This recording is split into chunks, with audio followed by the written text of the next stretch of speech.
बेटी की पहली सालगिरह पर वालिद ने 100 गरीब बच्चियों को मुफ्त तालीम देने का बेड़ा उठा लिया। 56 ज़ेरे तालीम हैं, वो तालीम ही हासिल उनको हो रही है जो अमीर की बच्ची हासिल कर रही है। मोहम्मद अरसलान साहब, ये बताइएगा कि आपको कैसे ख्याल आता है कि बेटी की जो पहली सालगिरह इस मौके पर 100 बच्चियों को मुफ्त तालीम दिलवाई जाए? देखें जी, मेरी बेटी की पहली सालगिरह थी और मैंने बड़ी मन्नतें कबूल के अल्लाह पाक से बेटी हासिल की।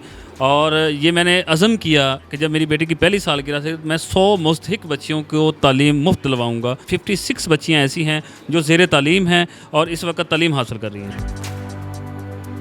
आपने ये पहले से प्लानिंग की हुई थी या अचानक से बस ज़हन में आया और आपने अपने तब मुफ्त तालीम देने का आज़म किया? नहीं, ये पहले से कोई प्लानिंग नहीं थी। ये रब्बे कायनात की तरफ से स्पेशल समझ लें कि मेरे ज़िम्मे ये काम लगाया गया और अचानकली लास्ट रात जो थी उस रात में मैंने ये डिसीज़न किया और नेक्स्ट डे जो था हमने एक छोटे से गांव के अंदर एक छोटे से घर में अपनी जो बेटी की पहली सालगिरह थी उसको सेलिब्रेट किया। ऐसे बच्चे जो दाखिल होने के लिए आपके पास आते हैं, आप उनमें फ़र्क कैसे करते हैं, मुस्तहिक हैं या नहीं है, इसमें आपका फ़र्क कैसे करते हैं? देखिए जी, इसमें वाज़े तौर पे पैगाम है कि जैसे हमारे बहुत सारे दोस्त पक्की मोड में थे, उनके वहीं पे इलाके के कुछ बच्चियां मुस्तहिक थी तो उन्होंने हमसे रब्ता किया तो हमारा फ़ौरी तौर पे हमने रिस्पांस किया। और ये भी एक वाज़े मैं पैगाम दे दूं कि कभी किसी बच्ची के घर पे मैं अकेला नहीं गया, मेरी मिसेस साथ जाती हैं क्योंकि वो भी मेरी बेटी है, वो भी मेरी बेटी की तरह है। और कभी किसी बेटी का आज तक ना हमने सोशल मीडिया पे ना निजी चैनल्स पे नाम लिया, ना उनके वालिदैन का कोई नाम लिया, ना ही हमने कोई फ़ोटो शेयर की, क्योंकि हमारा बच्चियों की तज़लील का कोई मकसद कोई ज़हन में नहीं, क्योंकि हम हर बच्ची को तालीम एक ही माटो से दिलवा रहे हैं कि ये भी हमारी बेटी है। आपने इनके लिए बच्चों के लिए कोई अलग से स्कूल बनाया या फिर जिस इलाके से हैं वो वहीं उन्हीं स्कूलों में आपने दाखिल करवाया? देखिए जी, अगर हम किसी एक जगह पे स्कूल बनाएंगे तो इन बच्चियों के लिए बड़ी परेशानी नहीं होगी, क्योंकि बहुत सारी बच्चियां ऐसी हैं जो सेंचा वाला की हैं, पक्की मोड़ की हैं, और बहुत सारी बच्चियां ऐसी हैं जो पीर मुराद की हैं। तो ये सफ़र का जो है ना बड़ा डिफरेंट आ जाएगा। झुग्गी नशीन जो होते हैं उनका तो तालीम के साथ दूर दूर तक ताल्लुक़ नहीं होता, क्योंकि उनका काम है कचरा इकट्ठा करना या सारा दिन सड़कों में फिरना, खेलना कूदना। तो आप उनको कैसे गाइड किया आपने, किस तरह से? क्या एक मुश्किल काम नहीं है? देखें जी, ये एक इंतहाई गलत सोच है कि वो बच्चे स्कूल नहीं जा सकते या वो बच्चे तालीम हासिल नहीं कर सकते। अल्हम्दुलिल्लाह हमारी बिहाड़ी की झुग्गियों से ही एक बच्चा ऐसा भी निकला था जो क्रिकेट के हवाले से उसने हमारा ज़िला बिहाड़ी का नाम रोशन किया। एक ऐसा था जो मेरे ख्याल चैम्पियन के हवाले से उसने बड़ा नाम रोशन किया था। ये बड़े टैलेंटेड लोग हैं, ठीक है। और सबसे बड़ी बात यह है कि जैसे हमें पता चला कि वो बच्चे तालीम हासिल नहीं करते, हमने स्ट्रगल की, हमारे दोस्तों ने स्ट्रगल की, वहाँ के जो मकामी लोग थे उन्होंने स्ट्रगल की, तो बच्चियाँ जो हैं वो ज़ेरे तालीम हासिल करना शुरू होगी। और मैं उन तमाम प्रिंसिपल साहबान जैसे कि डॉक्टर ज़ैन दिलशाद साहब हैं, सल्यूट पेश करता हूँ कि इन्होंने बच्चियों में, उन गरीब बच्चियों में और दूसरी जो बच्चियाँ हैं उनमें फ़र्क नहीं रखा। सेम वो तालीम ही हासिल उनको हो रही है जो अमीर की बच्ची हासिल कर रही है, वही झुग्गी नशीन की बच्ची हासिल कर रही है।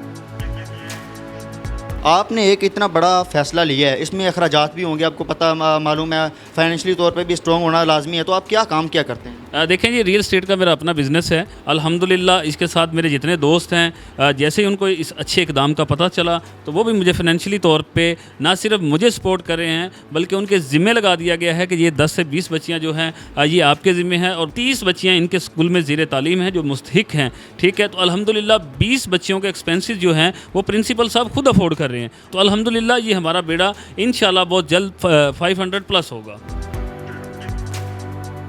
तो उस वक्त जो आपकी मिसेज हैं, हमारी भाभी हैं, उनका क्या रद्द-ए-अमल था? वो बड़ी खुश थी और बड़ा अप्रिशिएट किया। और अल्हम्दुलिल्लाह जब भी हम किसी भी बच्चे के लिए शॉपिंग करते हैं, मैं और मेरी मिसेस एक साथ जाते हैं और उनकी ये कोशिश होती है कि बच्चों के लिए जो यूनिफॉर्म का कपड़ा है वो ब्रांडेड लिया जाए, उनकी बुक्स जो हैं वो ब्रांडेड ली जाएँ, उनकी ज़रूरत की कोई भी एशिया है, कोई भी चीज़ है तो वो ब्रांडेड हासिल की जाए। अल्हम्दुलिल्लाह वो मेरे शाना बिशाना खड़ी हैं। माशरे में कुछ लोग तनकीद करते हैं और लाजमन करते हैं, ठीक है, वो तो आप उसको कैसे मैनेज करते हैं? देखें जी, हम कभी किसी की बात पे गौर नहीं करते, ठीक है। और हम तनकीद करने वालों को भी ये कहते हैं कि आप भी इस नेकी में आएँ और इस नेक काम में बढ़ चढ़ कर हिस्सा लें, क्योंकि ये ज़िंदगी आर्जी है, ये पैसा, ये दौलत, ये हर चीज़ यहाँ पे रह जानी है। अगले जहान के लिए कुछ ना कुछ करें। आने वाले वक्त में क्या करेंगे आप?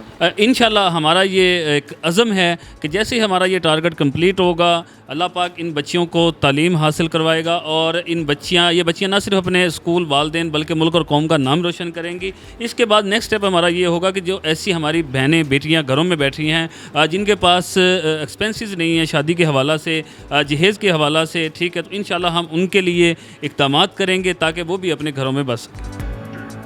डॉक्टर ज़ैन शाह साहब, अरसलान राव साहब ने जो वो एक फ़ैसला लिया है कि जो मुस्तहिक बच्चे हैं, झुग्गी नशीन हैं, उनको मुफ्त तालीम दिलवाने के लिए, इसके बारे में आपका क्या कहना है?